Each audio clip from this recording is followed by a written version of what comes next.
Akibat terputusnya jembatan Kawanua di negeri Saunolu, Kecamatan Tehoru, Maluku Tengah, warga terpaksa menggunakan longboat untuk menyeberang sungai.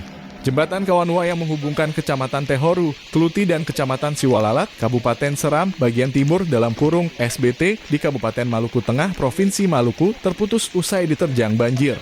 Warga terpaksa menyeberang menggunakan longboat dengan tarif tambahan mencapai Rp35 sampai Rp50.000. Dikatakan untuk menyeberang dari Tehoru ke Negeri Yaputih, dia dan penumpang lainnya harus merogoh kocek sebesar Rp50.000. Kata Bambang, dengan terputusnya akses jembatan Kawanua, mereka harus menambah ongkos perjalanan dari sebelumnya Rp100.000 menjadi Rp150.000. Mona dan penumpang lainnya berharap agar jembatan Kawanua segera diperbaiki agar akses darat sudah bisa dilalui.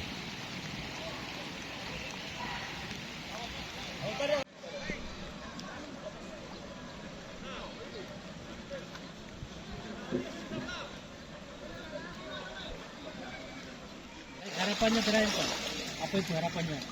Untuk Harapan kalau bisa pemerintah cepat memperhatikan melalui jembatan. dengan Pak siapa? Pak Neles, Neles. Terima kasih Pak. Jadi itu yang harapannya yang disampaikan oleh satu warga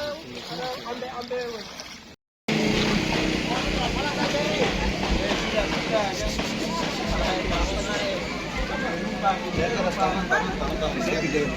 Bicara gitu kan, bingung malah tak aja.